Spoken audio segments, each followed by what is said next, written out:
Over the last few months, I tested 12 of the top-rated lightweight hiking day packs, and one of them stood out not only in terms of comfort, but also in terms of weight. It's really incredible. This pack weighs about the same as 10 ping pong balls. It will blow your mind. What I'm talking about is the Zpacks Sub-Nero 30-liter packs, which, out of all of the ones that I tested, I found myself going to the most just because it was so comfortable and so lightweight. But is it worth the price? Because it ain't cheap. And I'll talk about that in this video. I'll show you why I thought it was so great, walk through some of the features, and I'll also give you a budget option at the end in case you don't want to break the bank, but you still just want a really good lightweight hiking day pack. It's no secret that hiking with a lightweight backpack is more comfortable. It's just, do you really need that lightweight, and do you need to pay for that lightweight? If you want a more mainstream pack that has more bells and whistles, check out my review on the Osprey Stratos 24. I think that's a good one that checks the boxes for most people, but this weighs just a fraction of that. And when you wear this on your back alone, it doesn't feel like you're wearing anything. And with your hiking, day hiking essentials, it feels basically like nothing as well. It carries the weight well. It does this because it's made out of this Ultra fabric, and I chose the Ultra 200 option, which is the black fabric. You can get it a little bit lighter, marginally lighter with the 100, but I chose this. This is the new Ultralight fabric that cottage makers are going to because it's so durable. It's lightweight. It's not waterproof, like you can put it underwater, but it is effectively waterproof. If you're hiking and it's raining, it keeps out the water. All of the seams are taped with waterproof material, so you don't need a pack liner or a cover or anything with this. And it's very, very durable. People hike long distance trails with this. It was actually invented by a guy who used to make sails for sailboats. So the material, super durable. I've only had a couple months to test it, but I'm making an educated guess here that this is definitely going to last me for a few years. And again, super, super lightweight, and it just feels like you have nothing on your back. Now, weight isn't everything when it comes to comfort. There are other factors like how well does the back fence. Now, a lot of the ultralight packs that I checked out had low to no ventilation on the back. Like if you look at ones like this, you could see that there's just like a flat back. There's nowhere for your back to breathe. The sweat just rolls down onto your pants. Other ones were a little bit better. Ones like this REI Flash have these foam pads. I found these soaked up the sweat, which was also not too good. But the Sub-Nero 30 has this unique system where they put a sit pad on the back, and it's held into place with these elastic shock cords. You can take the sit pad out and sit on it, but when you have it on your pack, it serves as a pad to kind of protect you from the gear inside. But it also, if you notice, has these small raised little discs on here and also cavities. And this just kind of minimizes the contact with your back. It's only touching in these little tops of the spheres. So when your back sweats, there is air going over there to help vent it. So I found that compared to other packs, this worked pretty much the same as like a vented pack like the Osprey Talon, where it's not a trampoline back, but it does have some venting with mesh over it. This performed about the same. You can also just take this out. You'll save an ounce off of it. Maybe if it's cold, your back doesn't sweat, whatever it might be, you can just take this right out. And again, you can take it out and use it as a sit pad. But I found it to be interesting that this worked so well at venting my back, and it just felt very comfortable on my back as well. Another factor that made this stand out in terms of comfort were the very wide and very thick shoulder straps, which felt great. No matter how much weight I had in here, the maximum recommended weight's 20 pounds. I put that in here, and it felt great with this shoulder strap there. Unlike some of the other ones, which are much narrower, much thinner, and definitely dig into your shoulder when you have those packs loaded. This one handled weight like a champ. It also has webbing on there, so you can hook up a satellite communicator or whatever you want.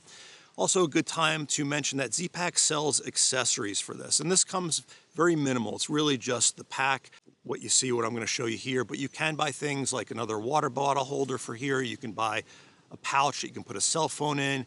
You can buy even a clip to put an umbrella in and hold an umbrella. So there's a lot of options there, but that can all add up if you want to add those to an already high price tag for this. Another thing it doesn't come with is the hip belt. I don't find for day hiking, for the light loads that I carry, a hip belt is necessary. I don't need to distribute that weight on my hips. So this very wide shoulder strap with the cushioned back here does a great job at holding the weight when this is full. But if you do want a hip belt, you can buy it from Zpacks again, just like the accessories that I mentioned, and it will add up. It will cost more, but again, I don't feel that was necessary, and it worked fine without it. A little bit simpler, a little bit easier, and definitely feels nicer not to wear a hip belt, I think, if you don't need it. As you might have guessed from the title, it's a 30-liter pack, but it's a little bit deceiving because those 30 liters are not just in the main compartment. It's spread between 4 different places. The main pocket is 17 liters. This outer web pocket is 8 liters, and then 2.5 in each of these water bottle pockets on the side. So that's where the 30 liters is. On the inside, we have a roll top, and there's a strap up top here that can clip. You can remove this if you'd like to, but if you wanted to strap something to the top, you can also buy a different strap that's a V strap where you can attach a bear canister to the top. I didn't do that, and I'm going to take this off once I'm done talking about it. But otherwise, it has this roll top buckle strap right here, and you just open it up and you have one big main compartment in here. And again, this material is effectively waterproof, so I don't need a pack liner, I don't need a pack cover. And it's just a nice big pocket, but there's no organization in there. So if you want to keep things organized, I recommend just getting some lightweight or simple stuff sacks to put in there. There's no pocket for your keys or your wallet, so you can either put them in a little stuff sack or you can buy this key pocket from Zpacks, which you tape onto the inside there. Again, it's another cost on top of an already high cost. I got that, and I'm going to put that on the inside to carry my keys, but you know, I didn't find coming in and out of here much different than going into a zippered pack. It's just a matter of like a second or two more. And having this roll top with the buckle, I think, keeps things a little more secure. You're not going to have this accidentally open, and rain's not going to accidentally, or water's not going to accidentally get in here. So overall, the main pocket was great. Next storage area is this big 8-liter pocket, mesh pocket on the outside. It's mesh, so things can obviously dry in there. I was a little skeptical about how this would work. Obviously, if you have some layers or whatever, it's easy enough to put them in there. But generally, I'm used to having a pocket or two on the pack so I can put my headlamp in there or whatever. I put some smaller stuff and I hiked with it, and because the pocket's so big, it stayed on the bottom, so it wasn't a problem. So as long as you're not going upside down with this, it should stay in there. And if you want to just make sure things stay in there that are smaller, put a layer on top and it will hold it all in there. Obviously, it's not protected from the weather, but if you just want to put some snacks in there, a little packet of lotion or sun protection, whatever that might be, it's easy enough and it worked well. Lastly, we have the two 2.5 liter side pockets, which were designed to hold 1 and 1.5 liter water bottles, like these smart water bottles. You can actually fit 2 1-liter bottles on each side, so if you wanted to carry 4 liters on the sides, you could. They're also angled forward, so they're easy to get the water in and out of if you want to get it in and out while you have it on. That worked. You might have to adjust the pack a little bit, but definitely doable. And you can also use these pockets for things like trekking poles or a tripod. There's this elastic cord going up the side that you can use to hold those things secure if they're taller. It's not super easy to get things underneath there and out, but you can loosen it and tighten it. If you need to get things quickly in and out of there that are tall, it's probably not the best system, but it does keep things secure. And these elastic cords on the side also work as sort of compression straps, so if you don't have the full 17-liter pocket full, you can pull these tight and it'll compress the pack down a little bit. But overall, I found the volume on this pack to be more than enough that I needed for a day hike. Plenty of room here, even if you're hiking into the winter or if you're carrying photography equipment like I do when I do my trail guides. This worked fine. I think it's marketed as an overnight pack for ultralighters, so if people can go out for, you know, a couple days with this, doing a day hike is really not a problem. It's recommended that you don't carry more than 20 pounds in this. Generally, when I'm doing a day hike, I'm not carrying more than 10 pounds, maybe a little bit more if I have a lot of water, but it worked well even without the hip belt. The comfortable back and everything just worked well carrying the weight, and very, very comfortable, like I mentioned earlier. If you're carrying more weight than that, you're probably going to want a different option. Check out that Stratos 24, which has a frame. Might be a little bit better if you're carrying a lot of stuff or a lot of weight, but you know, again, for day hikes, this thing worked great. Now the downside here, of course, is the price. It's $225. I haven't seen these on sale. I think Zpacks has Black Friday sales once in a while. I'm getting attacked by gnats here if you haven't seen already. But anyway, the price is a lot, especially if you add on accessories like a hip belt or some of the pockets for the shoulder pads. So you have to be prepared to spend something like that. I'll talk about a budget option in a second, but what it has going for it in terms of the price is the durability. It's a very durable pack, and I think you can get at least 5 years out of this pack, if not many more. So if you're buying a pack, maybe break it up over 5 years and say, is this going to be worth it for 5 years? There is nothing like this. I found myself going to this pack when I was testing all these different packs all the time. It's just sort of at another level in terms of comfort and what it holds. It really did everything for me at the lightest weight, and I thought that was pretty awesome. Also worth mentioning, this is not sponsored by Zpacks or anybody else, so please help me out by using the links underneath the video if you're going to buy this pack or anything from REI, Zpacks, or Amazon.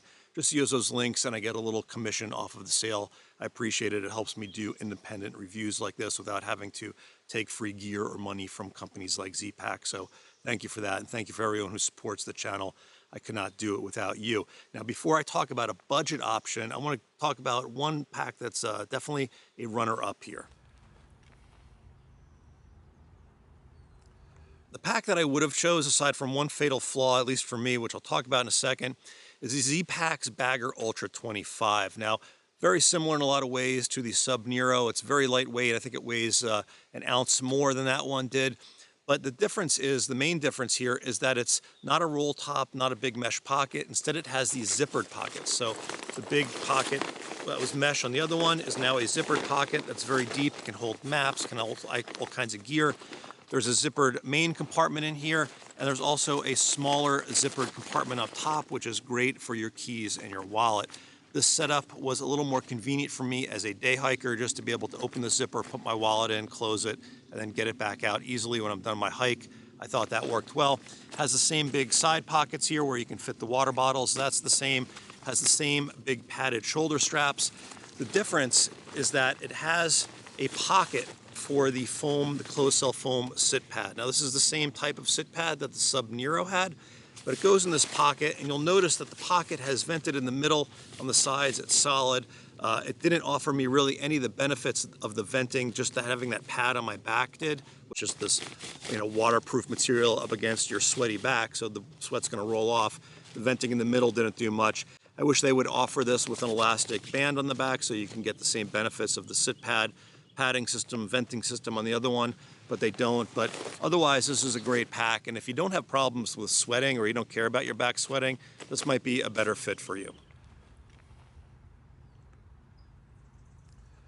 Now, if you're looking for a more affordable option, I would check out the Deuter Speedlite 21. This weighs under a pound. It costs $80, and you can find this on sale at REI or different places at different times. And it does a great job as a lightweight day hiker. Now, it doesn't have a frame in there. It's just sort of a piece of wire. This is not meant for a heavy load, but for your essentials, it's got everything you need. It's got a 21-liter capacity. It's got side pockets here that fit a smart water bottle. There's a stuff pocket on the outside here where you could put a layer or two in. Small pocket on the top for your keys and your wallet. And you can even put a 3-liter hydration bladder in here. So if you like a bladder, this will hold it. On the back, we have a vented back, vented shoulder straps. Kept me reasonably dry. Not as good as a trampoline back, but as good as you can expect from a smaller pack like this. Just don't load it up. These shoulder straps sort of dig into your back if it's really, really heavy. But otherwise, this worked really great too. And for $80, I think it's a steal. Now, hopefully this was helpful, guys. If you have any questions about these packs or have any recommendations that I should try out, please leave me a comment. If you liked the video, if you can give me a thumbs up, I appreciate it. And if you want to look at another option, I recommend the Stratos 24. I think that does a really good job at carrying heavier loads. When I'm carrying a lot of camera equipment or a lot of water, I like that Stratos 24 with the trampoline back and the bigger hip belt. I think it works better. But, for lightweight hiking day packs, these are great choices.